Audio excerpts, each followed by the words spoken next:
Okay, here we go with Football 87. I didn't do the Football 86 one because I collected the World Cup one, and it was made pretty clear to me that it was either one or the other. And we start with the PFA winners and Player of the Year, Dalglish and Lineker and the likes there. As good an intro to the book as any, I guess. And we start as ever with Arsenal for reasons of alphabetical importance. Nice pictures, very sunny. John Lukic, David O'Leary, and a young Tony Adams appearing in the fold there, and Mr. Graham Rix, mainstay, and David Rocastle, God rest him, there, and Ian Allinson, one of the forgotten men of Arsenal. And what they did this year was they put sort of legends of bygone days in these little sort of black and white oval pictures, which I thought was quite a sweet touch. As we move on to Aston Villa, strange kit.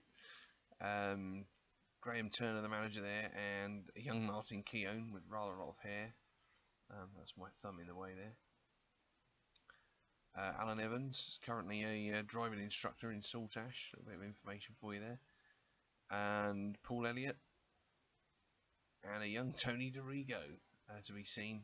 And this is a list of ex-Sheffield Wednesday players. Andy Blair there, Gary Thompson, Simon Stainrod next to him. They were all signed from Sheffield Wednesday. And that's a very young looking Steve Hodge just there. Over to Charlton. Yep, for their first appearance. Lenny Lawrence in charge there, Steve Thompson. Some players from bygone days that only Charlton fans will remember.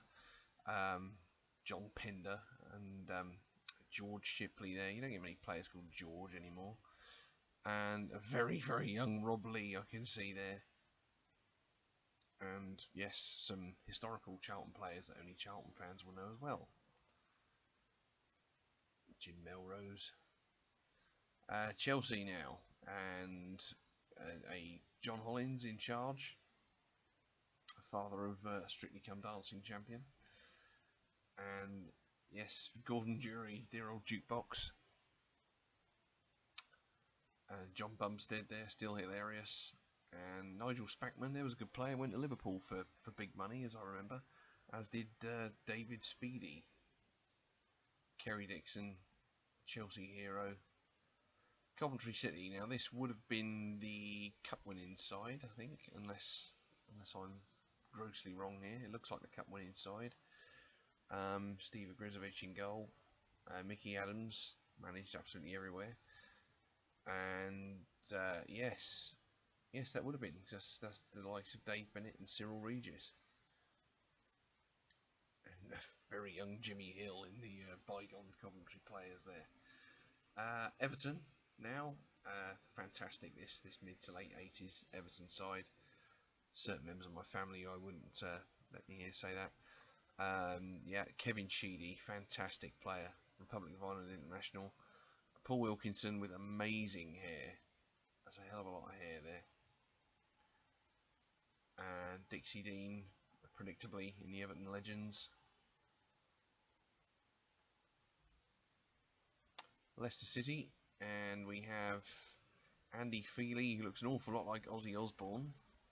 Ozzy Osbourne after a haircut. Bobby Smith, amazing hair. Russell Osman, there was a good player, played at Ipswich.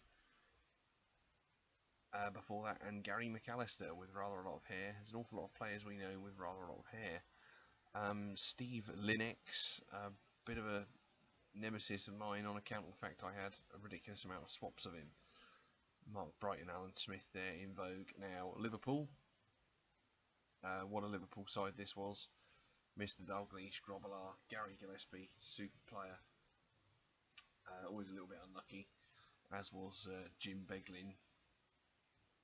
Great defender, that man. Horribly injured in the Mersey derby. Barry Venison looks like Gary Barlow with too much hair. Gary Barlow with a mullet. Yes, this Liverpool side was just the bee's knees, really. You couldn't help but admire them at the time. That's why everyone in my year was a Liverpool fan, really. Paul Walsh, sporting a mullet. Luton Town. Now this gives you an idea of how long ago this is. Luton Town with Les Seeley, God rest him, in goal, and Tim Breaker. Mal Donaghy played at Man United beforehand. David Priest and the Steen brothers. Well, there's only Brian Steen there, but Mike Newell. That would have been the side that ended up winning the League Cup either that season or the following season. 88 or 89, unless I'm much mistaken. I have to check Google on that one. Right, on to Manchester City now. This was before they had any money, and they were very, very uncool to support. Perry Suckling in goal there. Graham Baker, he always looked about 50 to me. Probably was, I don't know. Yes, Trevor Christie, again, another footballing Trevor. Yeah, very unfashionable. Now the Ron Atkinson class of 87, this probably would have been his last season, if I think about it. Paul McGrath up there, and Peter Davenport, again, paid a load of money for him, unfashionable. Storming Norman Whiteside, Terry Gibson, and the legends there, Dennis Viollet, and dear Duncan Edwards at the top there, what might have been. Newcastle now, Willie McFall in charge, Glenn Roeder, loved by the majority of West Ham fans. Neil MacDonald there, God rest him, and John Nasher Bailey, and a very, very young Paul Gascoigne when he was famous for being a footballer, and a fantastic one at that too. I've never seen feet quite like it in my time. Peter Beardsley there in his first spell, of course, and Tony Cunningham up there, Laurie's brother. David McCreary played at Man United, I believe. Norwich now, Ken Brown's Norwich. A very young Mike Phelan there, was a assistant Fergie, and Steve Bruce there. Trevor Putney. Yeah, it wasn't a bad side at all. Kevin Drinknell, excellent forward. Didn't have any luck with injury, as I recall. Forest, a Des Walker sporting the classic afro, and Stuart Pearce, now the manager there, of course. One of my ultimate footballing heroes, I think, Stuart Pearce. Model professional, hard as nails, exactly what you want from a footballer.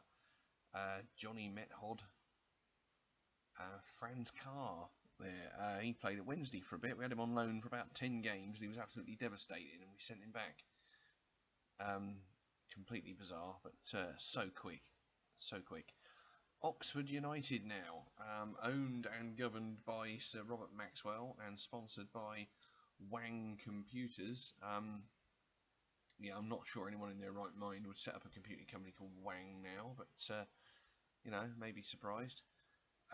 Malcolm Shotton there. Everyone's got tashes. Malcolm Shotton looks a bit like a even more boring Nigel Mansell. And Steve Perryman there, legend, loved by Tottenham fans. I believe he went there after leaving Tottenham, unless I've got my dates completely wrong. Might have even had a second spell at Spurs, I don't know. Someone can put me right there, I'm sure. And there's a young John Aldridge there, next to Jeremy Charles. There he is. Young Ray Houghton as well. QPR, Jim Smith's QPR. Love Jim Smith. Terry Fennick there, played at QPR forever. Young David Seaman up there, and Wayne Faraday. The moustache was still very much in vogue in the mid-80s, obviously. There's an awful lot of moustaches about.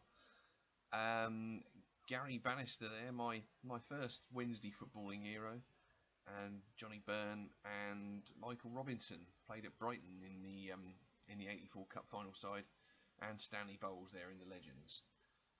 Right, a bit of pro-Liverpool stuff in the middle, and these filler pages they seem to want to do. And this was really, really odd. I don't quite know what this was all about. Load of cartoon characters. Hilarious, you know, absolutely side-splittingly. Oh dear, you know, ping, there goes another rib. You know, I've only got so many ribs, Noel Coward. And a bit of a big up to the Mexico '86 World Cup, which would have probably still been on when we first got this book. Actually, they're probably still playing it. But Right, my beloved Sheffield Wednesday now. Self-indulgence time. I've been going on about Wednesday looking at everyone else's, so now we're here, I'm going to really milk it. Martin Hodge, Mel Sterling, Paul Hart, Gary Mixon, Glyn Snowden, the Silver Fox, Gary Shelton, and a very young David Hurst. If one was to back me into a corner and put a gun to my head, I would say David Hurst is my favourite footballer. I know it's unlikely that anyone's going to put a gun to my head and say, what's your favourite footballer? They more than likely want my iPhone or my wallet, but you know, that's what I'd say. Southampton, Mr. Shilton in goal, Chris Nichols, Southampton, Mark Dennis up the top there, hard as nails, and Danny Wallace, irritating little man, went to Man United for rather a lot of money. And talking of irritating men, it's Andy bloody Townsend, the bane of my footballing enjoyment on the telly. Continuation of Football 87. Sorry about that. My phone ran out of storage room. So I'll be quick. Yes, this is the 87 Cup final team. Christy Waddle with his fabulous hair has turned up there. Watford, Brian Talbot still playing, age 33. Yes, Graham Taylor has just been before he went to Villa, I think. Yeah, pretty much mainstays of the Warren Sterling, what a great name, of the Watford oeuvre. West Ham, John Lyall manager Stevie Wolford, quality player. Alan Devonshire, there. My mate, quick name drop there. Frank McAvenny and Tony Cottee, the amount of goals those two got together. And Martin Peters, Bobby Moore and Jeff Hurst are the legends for West Ham. Good choice. Wimbledon, this would have been the, yeah, just before they won the Cup. Laurie Sanchez, Cup final goal scorer, of course. Steve Galliers, there's a name I haven't thought. Carlton Fairweather, one of the great names. Fash there. Right, then and now we've got a thing here, kits. Old kits and new kits, stickers for stickers' sake. Second division, same deal really, half badges and team sheets. Don't want to see that. Yep, bit of everything there. Brits abroad, little featurette on the amount of Brits who had jobs overseas at the time. They really did know how to fill this out, didn't they? Bloody hell. Aberdeen, Celtic, Danny McGrain has finally stopped playing at this point.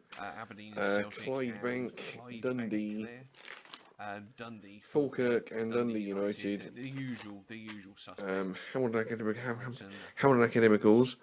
Ricardo Ferguson sounds more exotic than it probably was. Hearts. Someone collected this book at school. One of these Scottish teams' record win was against Wednesbury Old Athletic. It was one of these teams. They had their record win against Wednesbury or something or other, and someone at school actually took the trouble of defiling their own photo album, sticker album, to show Sheffield when the written Sheffield Wednesday over it. Fraser Wishart, which is about as Scottish a name as you can get. That's what I'm trying to do, find the most Scottish name in Scottish stickers. Cammy Fraser, Terry Butcher is at Rangers then, Chris Woods is at Rangers then. Yes, they started getting English players in. Colin West, yes, there he is. Sarah, one for you. Yep, and then and now for Scotland, and little add on the cystic fibrosis charity that they were collecting for at the time. Very dear to my heart. This was my late friend Keith suffered from it and was instrumental in raising money for it his whole life, so quite close to my heart there. I believe he actually designed that logo. I may be wrong, but and the back we've got a Bobby Charlton Soccer School ad, and this album cost a extortionate 25 pence. That's Football 87. Thank you.